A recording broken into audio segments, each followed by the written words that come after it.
بەڕێزان بۆ زانیاری زیاتر سەبارەت بە ناوڕۆکی پرۆژیاسی هەڵبژاردننی ئەنجومەنی نوێنەرانی عراق و نەکۆکی فراکسیۆنەکان لەسەر هەندێک بەرگە و مادەی پرۆژیاسەکە لە ستۆدیۆکانمان لە شاری هەولێر میوانداری بەڕێز زانا ڕۆستایی ئەندامی خۆلی پێشووی ئەنجومەنی نوێنەرانی عراقمان کردووە.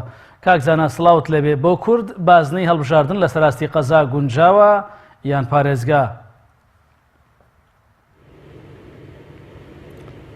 بەناوی خوای گەورە و میهرەبان، بۆ کورد باشترین بژاردە ئەوەیە کە عێراق هەمی ببێتە یەک بازنەی هەڵبژاردن، وەکو لە خولی یەکەمی ئەنجومەنی نوێنەرانی عێراق وابوو، بۆی هاوڵاتیەکی عێراقی لە بەسڕا بێ یان لە زاخۆ بتوانێت دەنگ بداتە نوێنەرەکەی خۆی، و ئەمەش گونجاوترە لەگەر دەقی دەستوری عێراقی کە دەڵێ ئەندامی پەرلەمان نوێنەری گشت گەلی عێراقە. باش ئەگەر لە پارێزگایەک هەڵبژێردرێت تەنها نوێنەرە و پارێزگایە، ئەدی ئەگە بچووکتر بکرێتەوە لە قەزایەک هەڵبژێردرێ لە ڕاستیدا تەنها نوێنەری ئەم قەزای خۆیەتی. بەڵام باشترین بژاردە بۆ کورد بۆی دەنگە پەرت و بڵاوەکانیشی کۆ بێتەوە ئەوەیە کە هەموو عێراق بکرێتە یەک بازنە. بێگومان نوێنەرانی کورد ئەم پێشنیارەشیان قسە لێ کردبوو لە لیژنەی یاسایی و لە ناو پەرلەمان، بەڵام سەری نەگرتووە. بۆیە لە دوای ئەمە باشتر وایە کە عێراق لەسەر ئاستی پارێزگاکان بکرێتە بازنە، چونکە تا بچووک بکرێتەوە ژمارە کورسیەکان کەم ئەبێتەوە و هەروەها ئەو فرەحیزبێ کە هەیە لە ناو پەرلەمان کەم ئەبێتەوە، تەنها حیزبە گەورەکان ئەتوانن کورسی زیاتر بەدەست بێنن و دەرفەت نامێنێت لە بەرامبەر دەنگە جیاوازیەکان بۆ ئەوەی نوێنەری خۆیان بنێرن بۆ ناو ئەنجومەنی نوێنەران. زۆر باش. ئەگەر بازنەی هەڵبژاردن لە سەراستی قەزا بێ، مەترسیەکانی بۆ کورد چین بەتایبەت لە ناوچە دابڕێنراوەکان؟ جارە بەشێک لە قەزاکانی عێراقی لە ناوچە دابڕێنراوەکان و لە باشووری عێراقیش هەتا ئێستا سنووری ئیداریان یەکلا نەکراوەتەوە. ئەوە لەلایەک لەلایەکی تر ژمارەی دانیشتوانی قەزاکان یەکسان نین لەگەڵ یەکتردا، ئەوەی بتوانین هەر قەزایەک یەک نوێنەری هەبێ. چۆن دەبێت قەزایەک کە ژمارەی دانیشتوانی بۆ نمونە 9 ملیۆن کەس بێت یەکسان بێت یەک نوێنەری هەبێ، و قەزایەکیش کە تەنها 200,000 کەس دانیشتوانی بێ یەک نوێنەری هەبێ. ئەمە شتێک تەواو نییە. و ئەو ناوچە جێناکۆکانە ناوچە کوردستانەکانی دەرەوەی هەرێمی کوردستان بە تایبەتی ئەمانە تا ئێستا کێشەی گەورەیان تێدایە، حالیان کە زۆرێک لە بەعرەبکردن گەڕاوەتەوە بۆ ئەم ناوچانە، و کوردێکی زۆر ئاوارەیە لە گوند و لە شوێنەکانی خۆیان، و میکانیزمی دەنگدانەکە ڕەنگە بە شێوەیەک نەبێت کە بتوانن ئەوانە لە سنوورەکانی خۆیان دەنگ بدەن. بێگومە نوێنەرایەتی کورد لەم قەزانە کەم دەبێتەوە، لە بەرەوەی چێ واقع و دەسەڵاتی لە بەدەستە لەم قەزانە ئەوان زیاتر ئەتوانن کاندیدەکانی خۆیان سەر بخەن. بۆیە چ لە ڕووی ژمارەی ئەندامانی کوردەوە لە پەرلەمانی عێراق، چ لە ڕووی کەمکردنەوەی نوێنەری کورد لە قەزانێک کە هاوبەشن لەگەر نەتەوەکانی تر، بەڕاستی لایەنی کوردستانی زەرەر دەکا ئەگەر عێراق دابش بکرێت بۆ چەند بازنێک لەسەر ئاستی قەزاکانەوە. زۆر باشە. ئەم پرۆژە یاسا نوێیە تا چەند ڕێگری لە ساختەکاری دەکات؟ لەم پرۆژە یاسایەدا ئاسانکاری بۆ دەرچوونی کاندیدە سەربەخۆکان کراوە؟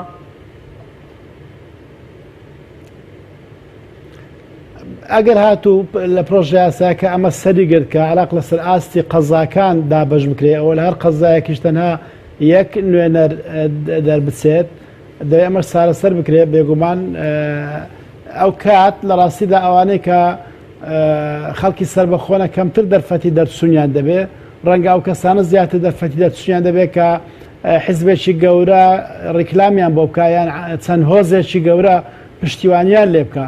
ئەمە دەرفەت لە بەردەم سەربەخۆکان کەم دەکاتەوە لە ڕاستیدا، و نوێنەراتی ڕاستەقینە لەسەر ئاستی هەموو عێراق لاواز دەبێت بۆ ئەو جۆرە کەسانە.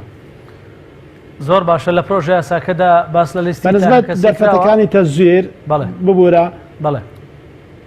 بەنسبەت دەرفەتەکانی تەزویر لەم یاسایەدا ئەگەر هاتوو کار بە سیستەمی بایۆمەتری بکرێ، دەرفەتی تەزویر زۆر کەمە بێتەوە.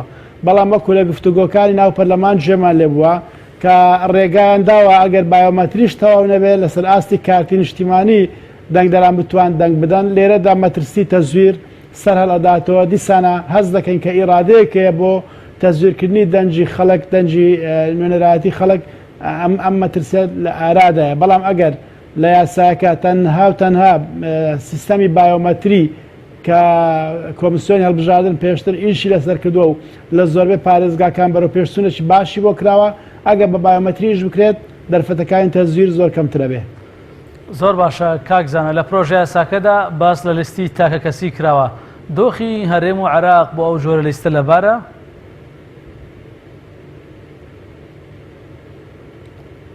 ببوورە پرسیارەکە ڕوون نەبوو. ببوورە لە پرۆژه یاساکەدا باس لە لیستی تاکە کەسی کراوە دۆخی هەرێم و عێراق بۆ ئەو جۆرە لیستە لەبارە؟ بەڵێتەوە خۆی ئازادی بدێ بە کۆمەڵە خەڵک کە قیمەتی ئازادی نەزانن تێکی ئەدەن دیموکراسی بدەیە کۆمەلگایە کە لە ڕووی دیموکراسیەوە پێگەیشتی نەبێت تێکی ئەدەن ڕەنگە هەڵبژاردننی تاکی و بازنەی بچووک لەسەر ئاستی پارێزگاکان لۆ کۆمەلگایە کە کێشەکانی خۆی کۆتایی پێهێنایە و زۆرێک لە سەقامگیری سیاسی و کۆمەڵایەتی تێدا هەیە زۆر باش بێ بەڵام ئەگەر هەمان ئەزمون کۆپی بکەی بینی لە کۆمەلگایەکی شڵەژا و کۆمەلگایەکی ناسەقامگیر لە ڕووی ئابووری لە ڕووی سیاسی لە ڕووی کۆمەڵایەتی لە ڕووی ئاسایش پیادە بکەی ئەنجامەکانی پێچەوانە دەبن بۆیە من پێم وایە مەسلەی تاک هەڵبژاردن خۆڵبژاردن بە تاچی لەناو کۆمەلگای عێراقی جارێ زووە لە بۆی ئەگەر چی من لە ڕووی مەبدەئیەوە لەگەڵی دام کە هەموو تاکێک کە مەرجەکانی خۆ کاندیدکردی تێدا بێت دوو لە دەسەڵاتی حیزبەکان بتوانێت خۆی کاندید بکە بەڵام ئەمە دەیان ساڵی کەی دەوێت تا کۆمەلگای عێراقی دەگاتە ئەم ئاستە. زۆر باشە پرۆژه یاساکە باسی کەمکردنەوەی کورسی پەرلەمانی کردووە بەبێ هەمواری دەستور کورسی کەم دەکرێتەوە؟